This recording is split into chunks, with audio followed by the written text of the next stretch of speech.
Karen snuck 20 guests into my pool freaks out when I locked the gate from the outside. 20 strangers? Yes. 20 cannonballing into my private pool like it was a public water park. Karen, the self-appointed queen of our HOA, was sprawled out on my best lounger, sipping what looked like cheap Chardonnay, wearing sunglasses large enough to land airplanes. She waved at me like I was the help. Oh, good. You're back. We started without you. Started what exactly?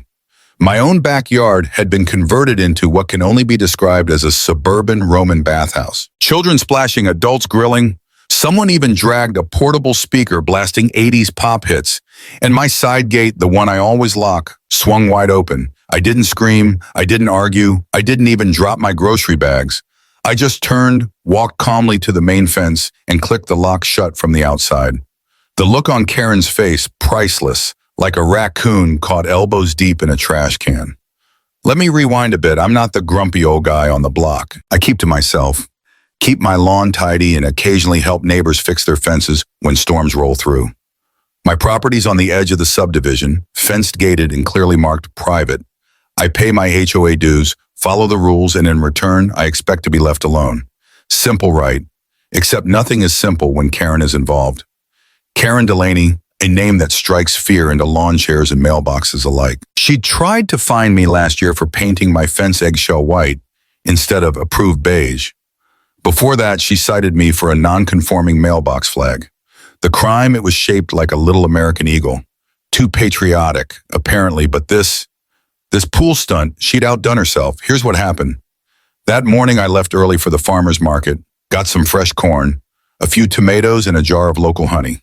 I was gone for 3 hours. Enough time, apparently, for Karen to turn my property into her personal resort. When I pulled onto my street, I saw cars lined along the curb, half on the grass and blocking driveways. A food truck idled near the corner, playing music. At first, I thought someone was hosting a big family reunion. Then I saw the neon balloons tied to my pool gate, and my stomach dropped.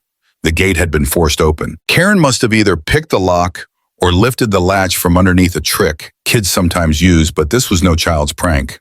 Once inside, she had set up tables, towels, and even a donation box labeled Community Summer Splash, suggested contribution. 20, yes. She was charging people to use my pool, $20 for adults. Kids half price, Venmo accepted. But here's where it gets better. The people at the party weren't even all from our neighborhood. A few mentioned that they had seen the event posted on Facebook. Karen had advertised it as an open community mixer and had uploaded pictures of my backyard from an old HOA newsletter, making it look like I had volunteered. I hadn't. So there I was, standing on my own porch, watching 20 half-dressed strangers splash, laugh, and guzzle soda like it was spring break in Daytona. Karen, oblivious to the storm approaching, called out, "We'll clean up after, promise." That's when I calmly locked the gate, then pulled out my phone. You see, Karen didn't know I'd installed security cameras after her last stunt. The same cameras now recorded every single guest entering without permission. And one more thing, Karen didn't know. I'm not just some retiree who mows his lawn and feeds the birds. I'm a former city code enforcement officer with 20 years of experience handling property disputes and HOA abuses. She was about to regret everything. And if you think that was wild, wait till you hear what Karen did next. The moment I clicked that gate shut, I wasn't just locking out 20 trespassers. I was locking in Karen's entire house of cards. At first, the guests didn't notice. They were too busy drinking boxed wine and tossing around a giant inflatable unicorn that to this day I still don't know who brought, but eventually someone tried to leave. A teenager, around 16, walked up to the side gate with a towel slung over his shoulder. He grabbed the latch, pulled once, twice, nothing. Mrs. Delaney, the gate's stuck."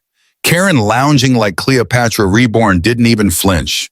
"Oh, it gets sticky sometimes, just wiggle it." He did. Still locked, another guest tried. Then another. That's when Karen stood up, adjusted her visor, and marched over. She rattled the latch, hard, and froze. "Who locked us in?" she demanded, her voice slicing through the pop music. I waited just long enough for the murmuring to start. Questions. Confusion, guests starting to gather near the fence. Then I stepped out from the side of the house, arms crossed. I did. Every head turned. Karen's face flushed crimson. "You can't lock us in. That's illegal." I smiled. Oh, I think what's illegal is breaking into private property, hosting an unauthorized event, and charging admission. Karen tried the usual tactics. This is a misunderstanding. I thought you agreed. It's a neighborhood mixer for charity. She grabbed a flyer from a folding table near the grill. It read Summer Splash Community Mixer. Location 27 Maple Ridge Lane. My address printed in bold. Suggested donation, $25 per person. Venmo and cash accepted. She waved the flyer like a shield. Everyone was told this was approved. I raised an eyebrow. Approved by who? The actual HOA. Because last I checked, they don't sanction breaking and entering. A few guests started whispering. One man holding a plate of soggy nachos looked around nervously. Wait, this wasn't cleared with the HOA? Karen ignored him. You're overreacting. Just open the gate and we'll be out of your hair. I shook my head. No, the police will want to speak with everyone first. I've already called them. That got their attention. Karen tried to calm them. No need for the police. This was all above board. Just a mix-up. But her guests weren't buying it. They started gathering their things, towels, sandals, half-eaten burgers. We thought this was an official event. I didn't sign up for this. You said the homeowner volunteered. One woman pointed at Karen. I gave you $30 through PayPal. Karen's confidence cracked. I'll refund everyone. Just stay calm. But it was too late. The murmurs had turned into full-on complaints. You said he was friendly. This is trespassing. I'm calling my husband. He's a lawyer. Karen turned back to me. You're making a scene. No, I said you did. I'm just making sure there's a record of it. I held up my phone, showing the security camera feed. Multiple angles, faces clear. Karen opening the gate, guests arriving, the cash box on the table, evidence. 2 cruisers pulled up 15 minutes later. Karen rushed to the gate like a kid trying to explain why the cookie jar was empty. Officer, we're being held against our will. The officer raised a hand. Ma'am, slow down. Who's the property owner? I stepped forward. That would be me. Karen launched into a frantic explanation. It was a misunderstanding. A harmless community gathering. No one's hurt. The officer turned to me. Did you invite these people? Nope. Came home and found 20 strangers in my pool. Gate was forced open. I showed him the camera footage. The flyer, the cash box, the Venmo payments already showing up on Karen's phone, which she tried to hide behind her back. Too late, Karen pulled in her trump card, or so she thought. This is a shared use space under the HOA's Community Recreation Clause. Both officers looked at her, then at me, then at the 8-foot privacy fence clearly marking private property. Ma'am, one officer said, that clause only applies to common areas. This isn't one, Karen blurted, but he has a pool. It's selfish not to share. That's when one of the guests, a woman in a pineapple print bikini, stepped forward. I paid you to use his pool. You said he agreed. You lied to all of us. Others nodded. One man held up his phone, already recording. If you're going to sue him, you'll have to sue all of us too, because we were duped. Karen's face collapsed into pure panic. The lead officer sighed. Sir, would you like to press charges for trespassing and unlawful entry? I paused. Let the silence hang. Karen's breath caught in her throat. Not yet, I said. Let's see how cooperative everyone is first. We'll need to document the scene, the officer said, and take statements. Karen tried one last desperate move. He can't do this. I'm on the HOA board. I have rights. The officer smiled politely. Not today, ma'am. One by one, the guests filed out, some apologetic, others too embarrassed to speak. Karen stayed behind, arms crossed, cheeks blazing. You'll regret this, she hissed at me. I'll take this to the board. You'll be fined for harassment and unlawful confinement. I chuckled. Good luck with that. I've already filed a report with the HOA president. Spoiler alert, he's not on your side. Karen's eyes narrowed. You think you've won? No, I said. I think you just lost, and badly. But if you think that was wild, wait till you hear what Karen did next. Most sane people, after getting caught red-handed, hosting an illegal pool party on private property, would lie low. Apologize, pay their fines, count their blessings. They weren't in cuffs. But Karen Delaney? Karen was not most people. The very next morning, while I was skimming leaves out of my pool and picking up soggy cocktail umbrellas from the carnage she'd left behind, my phone dinged. Subject clarification regarding pool event. From Karen Delaney, HOA Community Liaison, self-appointed. It wasn't even from the official HOA email. She'd blasted it out using her personal account to everyone on the neighborhood directory. "Dear neighbors," it began, "it has come to my attention that misinformation is circulating regarding yesterday's community mixer. The event was designed to promote fellowship and unity.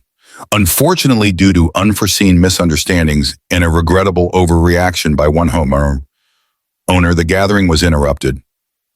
Interrupted as if the police showing up was just a minor hiccup, like running out of potato salad.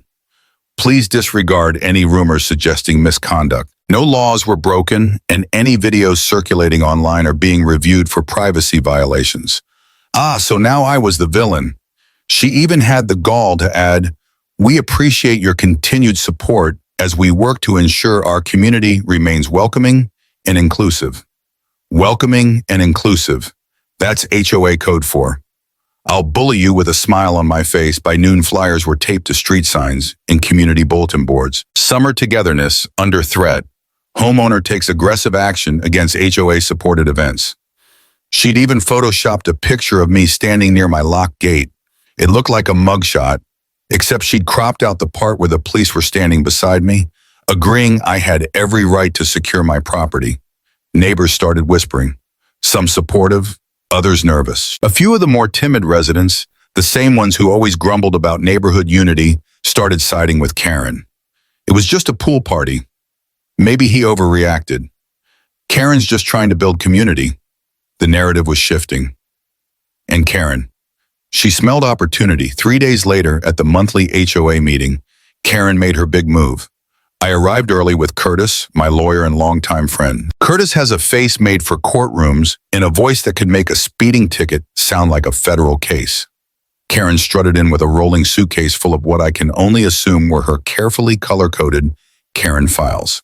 She launched into a speech before the president could even call the meeting to order. "I move that homeowner Richard Me be cited for creating a hostile environment, wrongful imprisonment, and damaging community trust by locking residents inside his property during a sanctioned event." Sanctioned event. My blood pressure spiked. Curtis leaned over. "Let her talk. The more she says, the worse she looks." Karen whipped out the flyer. Proof this was a community-approved gathering. I raised my hand. "I never approved this event." "The flyer uses my address without permission. That's called misrepresentation and trespass." "It was an honest mistake," Karen shot back. And the homeowner escalated things dangerously. That's when Curtis stood. "For the record, my client acted within his rights. The gate was locked to prevent additional unauthorized guests from entering. All exits remained accessible. No one was restrained. Law enforcement confirmed this at the scene." He dropped a thick stack of papers onto the table. "Here are the police reports, video evidence, and a cease and desist letter addressed to Mrs. Delaney for misusing my client's property and likeness." The room went silent.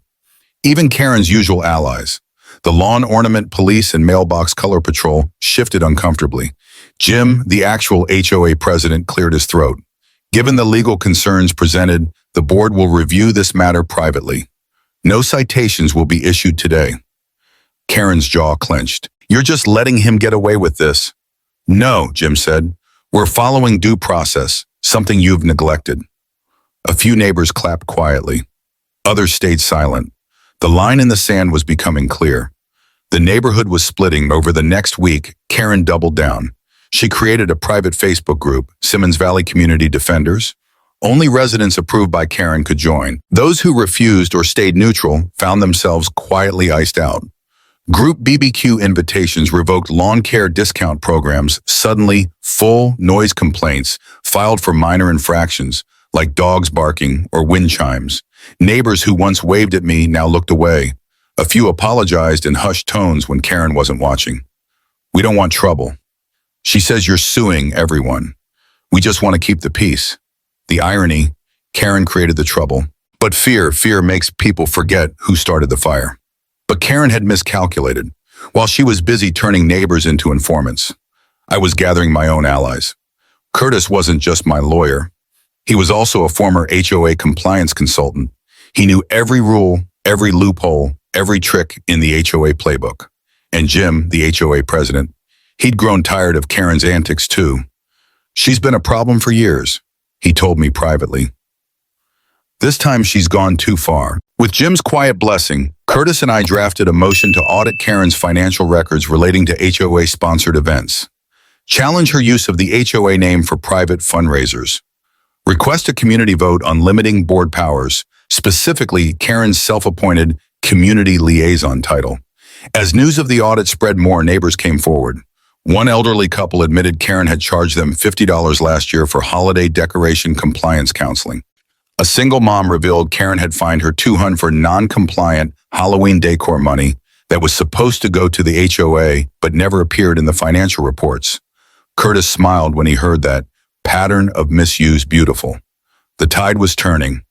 Then came the moment that cracked everything wide open. A neighbor named Tom, a quiet guy, ex-military, kept to himself, sent me a video. It showed Karen hosting a planning meeting for her next community event. In it, she bragged, "Richard thinks he's got the upper hand, but once we prove he endangered children by locking that gate, he'll be forced to settle or sell." Karen wasn't just trying to find me. She was trying to push me out. That's when Curtis leaned across my kitchen table and said, "It's time."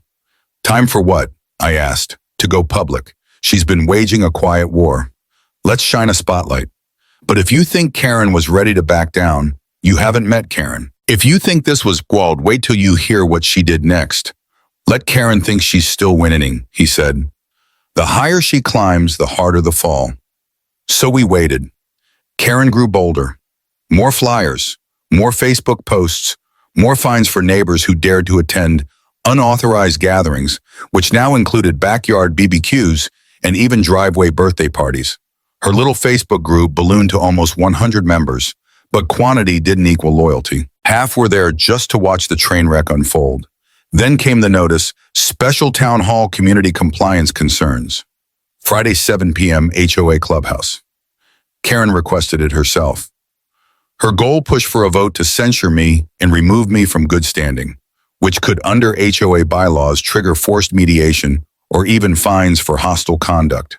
But Curtis and I had flipped the script. We'd gathered police reports, video evidence, financial inconsistencies in Karen's charity events, testimonies from 6 neighbors about her coercion and misuse of authority, and the cherry on top, the video of her planning to force me to sell. By 6:30 p.m., the clubhouse was standing room only. Karen arrived first, dragging her infamous rolling suitcase. She wore a power blazer and a red scarf that screamed, "I mean business." Her loyalists gathered around her like knights at a round table. Most avoided eye contact. They'd seen the cracks forming. I walked in with Curtis and Jim, the HOA president. A few neighbors nodded. Some smiled nervously. "Ready?" Curtis whispered. "Born ready." Karen took the podium like a seasoned politician. "Fellow homeowners," she began, "we are gathered here today because one of our own has repeatedly endangered this community's harmony and safety." She gestured toward me. "Mr. Richard not only locked innocent residents, including children, in his yard, but has since harassed neighbors and spread malicious lies." She held up a poster board with screenshots from the Facebook memes. "This is cyberbullying and it must stop." A few people clapped weakly. Most stayed silent. "Therefore," Karen continued, "I motion that the board issue a formal censure and recommend mediation. If the homeowner refuses, penalties should follow per Section 8 of our bylaws." She smiled like a cat who'd cornered a mouse. "Do I have a second?" One man, Todd, her loudest supporter, hesitated, then mumbled. "Seconded," Karen beamed. "The floor is now open for discussion." Perfect. Curtis stood. "Thank you, Mrs. Delaney. My name is Curtis Shaw, legal counsel for Mr. Richard. With your permission, we'd like to present evidence relevant to this motion." Karen tried to object. "This isn't a courtroom." Jim waved her down. "Karen, you open the floor. Let him speak." Curtis connected a USB drive to the clubhouse projector. The screen lit up. First slide. Unauthorized use of private property event flyer. It displayed Karen's own flyer with my address and the $20 fee. Evidence item 1. Curtis narrated calmly. Proof that Mrs. Delaney organized a commercial event on private property without consent. Murmurs rippled through the crowd. Next slide. Venmo transactions submitted by attendees. Screenshots from multiple guests showing payments sent to Karen's personal account. Then police report summary, filed by responding officers. No unlawful confinement occurred. Trespass confirmed. Karen's smile faded. That's not the whole story, she blurted. Curtis ignored her. Evidence item 4, HOA financial discrepancies. He displayed the HOA's official budget, no record of funds collected for holiday decoration compliance counseling or community mixers. Neighbors gasped. Several looked directly at Karen. Finally, Curtis played the video. Karen's voice echoed through the room. Once we prove he endangered children by locking that gate, he'll be forced to settle or sell. The room went dead silent. Karen's face turned a shade of red. I'd only seen on fire trucks. That's illegal recording, she screeched. I demand that be stricken from the record. Jim shook his head. This is a homeowner meeting, not a court. The community deserves to hear it. Neighbors started speaking up. She fined me for Halloween decorations. She made me pay for lawn inspections. She told me Richard was under investigation. That was a lie. One woman previously silent stood up. Karen threatened to report me for code violations unless I joined her Facebook group. Karen spun toward her. That's a fabrication. Enough, Jim said. Mrs. Delaney, sit down. Karen's knees buckled slightly. You're all ungrateful. I tried to bring order. I built this community. Curtis leaned over to me, and now she's burning it down. Jim took the podium. The evidence is clear. The board recommends immediate removal of Mrs. Delaney from all HOA positions. Furthermore, we will petition for her permanent disqualification from future committee roles and refer her financial activities to the county fraud investigator. He paused, all in favor. Hands shot up across the room. Even Todd's hand lifted reluctantly. Opposed, 2 hands. Karen and 1 diehard supporter. Motion passed. Karen stood abruptly. This isn't over. I'll sue. I'll go to the media. You'll regret this. A voice from the back. You've done enough damage already. Karen grabbed her suitcase and stormed out. The wheels clattered loudly across the tile. For once, no one followed her. The next morning, Karen's protest signs disappeared. Her Facebook group went dark. By the end of the week, a for sale sign appeared in her yard. Word spread that the county fraud office had opened an investigation. Several of her former supporters were now cooperating witnesses. The neighborhood shifted overnight. Neighbors who'd once been divided began chatting again. BBQs resumed. Birthday parties returned. As for me, Curtis helped me file a restraining order, preventing Karen from contacting me or stepping foot near my property. Jim fast-tracked new HOA amendments requiring board transparency and eliminating self-appointed titles like community liaison, Karen's empire gone. But if you think this was the end of the story, wait till you hear what happened. When the local news got involved, I thought the town hall would be the end. Karen had been publicly humiliated, her empire dismantled, neighbors united.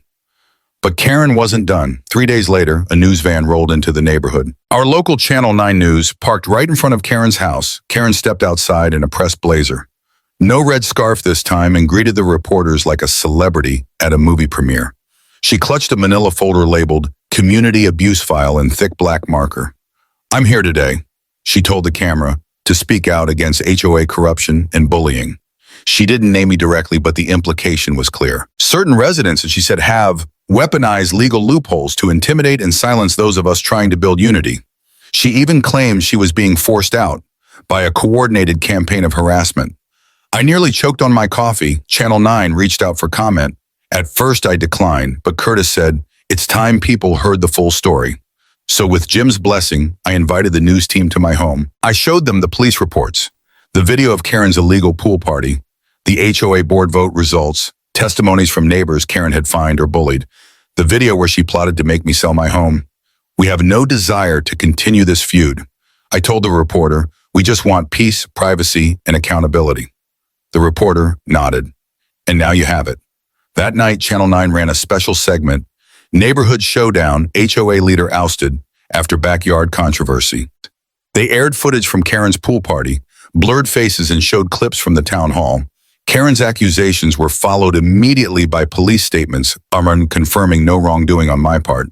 Then came the kicker, an interview with the family of one of Karen's supporters, who revealed they'd been pressured into siding with her under threat of HOA fines. She made it sound like we'd lose our yard access if we didn't comply. The neighbor said, we feel used. By the next morning, Karen's media stunt had backfired spectacularly. Her Facebook group deleted flyers torn down or scrawled over with liar in red marker.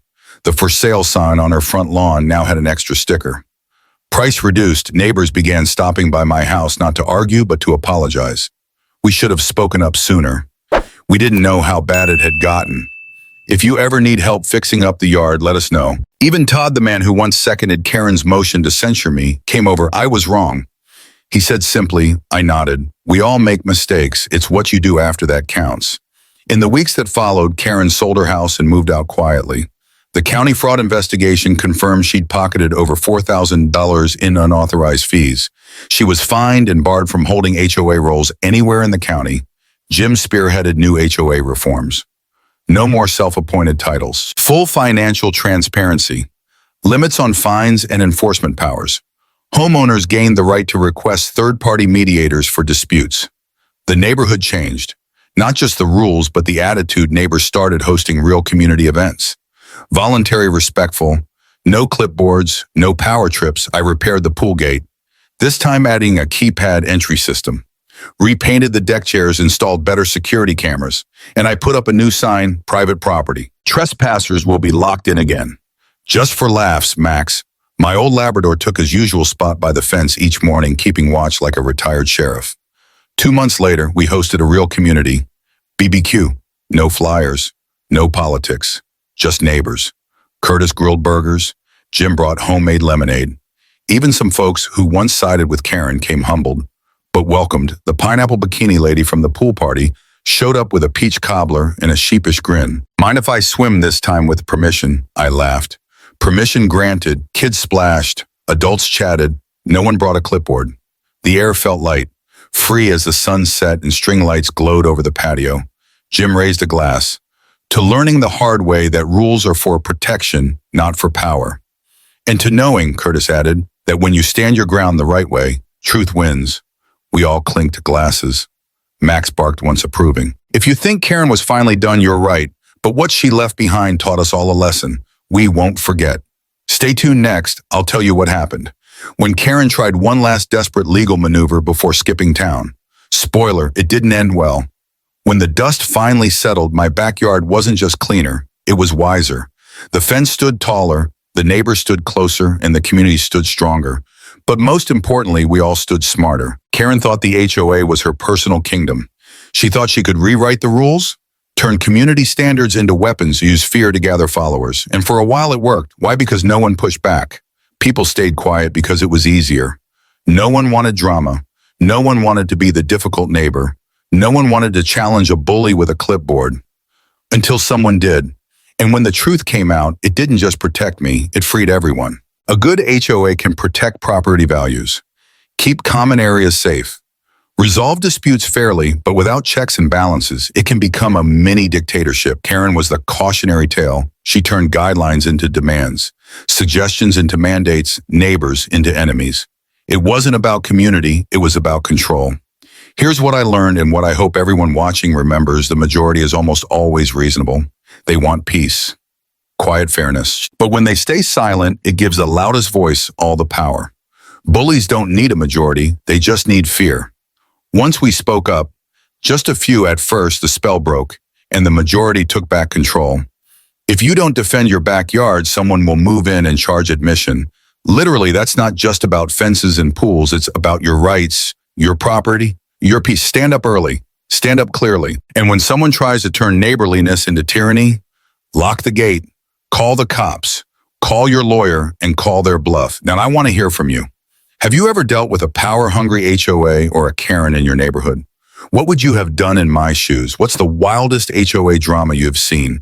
Drop your stories in the comments below. Let's swap battle tales. Because if there's one thing HOA nightmares have taught me, we're stronger when we share and stand together. And hey, if you thought this story was wild, just wait. I've got another one brewing about a noise complaint that nearly turned into a federal case. Stay tuned.